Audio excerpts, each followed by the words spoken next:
Hello, this is your girl Asanatafu Kwakanyangali channel. Today we're going to do our Bible reading. We are not preaching here, we're just reading the word as it is. So today is day 3 of my Bible reading. Now I'm moving to the New Testament, since one of the people that engage on my post wanted us to do in New Testament. So sizawuqala ke ngoku kwabaseKorinto chapter 1. It reads as follow.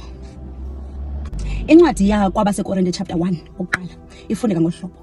uPawulos umpostile kaYesu Kristu obizwe ngokuthanda kukaThixo noSostenes umzalwane ubhalela ibandla likaThixo eliseKorinte abangcwaliselwe kuKristu uYesu ababizwe ukuba babengcwele kunye nabo bonke abalinqulayo igama lenkosi yethu uYesu Kristu ezindaweni zonke ezaba kwenezethu uthi makube lubabalo kuni noxolo oluvela kuThixo ubawo wethu wenkosi yethu uYesu Kristu. Ndihlala ndibulela kuye uThixo wamngani ngenxa yobabalo lukaThixo owanibabala ngalo nikuKristu uYesu kuba natyetyiswa kuye ngezinto zonke ngokuthetha konke nangokwazi konke. Verse 6.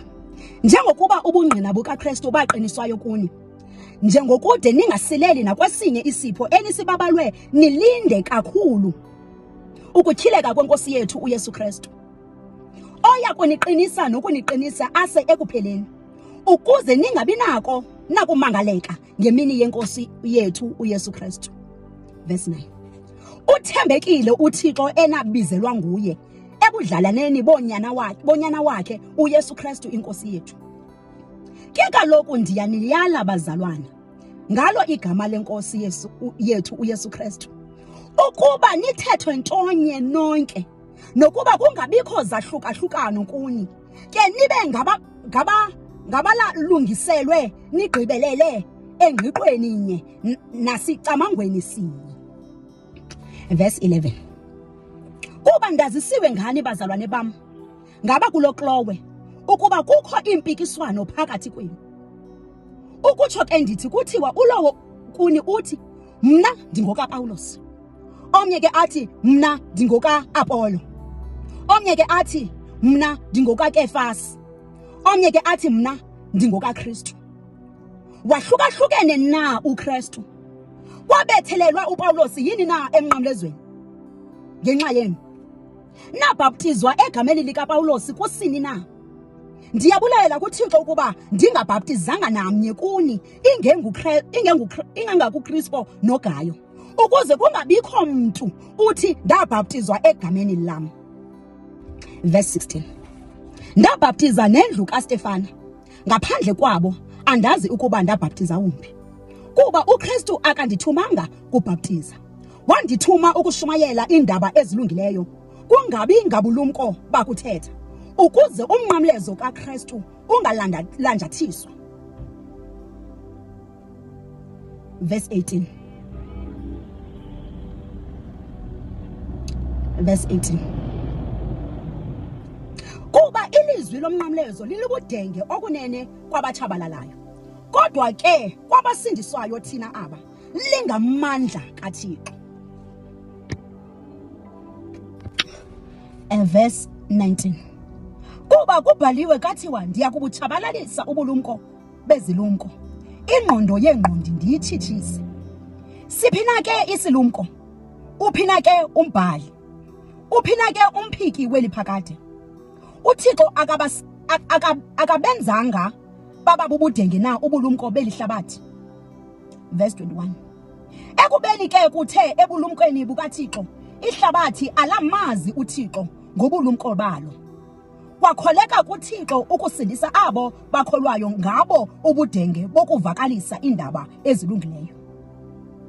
Verse 22. Ekubeni ke amaYuda acela umqondiso amaGrike afuna ubulumko thina okwethu sivakalisa uKristu. Verse 23.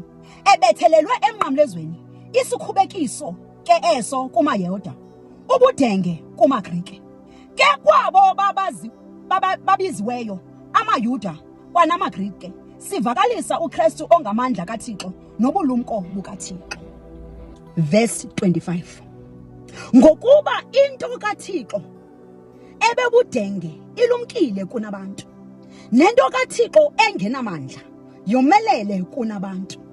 Kuba luboneni ubizo lwenu bazalwane, ukuba azininzi izilumko ngokwenyama, ababaninzi abanamandla akamaninzi amamenemene. Verse 27. uThixo usuke wanyula izinto ezizibudenge zehlabathi ukuze azidanise izilumko nezinto ezingenamandla zehlabathi.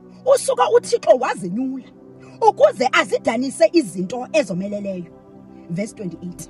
Nezinto zehlabathi ezingenabuntu nezingento yanto wazinyula uThixo nezingathi azikho ukuze aziphuthise izinto ezikhoyo, ukuze kungaqhayisi namnye umntu emehlweni akhe.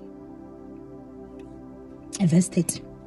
Ke niphuma kuye nina abakuKristu Yesu, owathi ngenxa yethu wababa bubulumko obuvela kuThixo, nobulungisa kwanobungcwalisa nenhlawulelo, ukuze njengoko kubhaliweyo, oqhayisayo aqhayise ngenkosi. Amen. See you on our next reading. We'll continue on the book of Corinthians chapter 2 tomorrow. Thank you.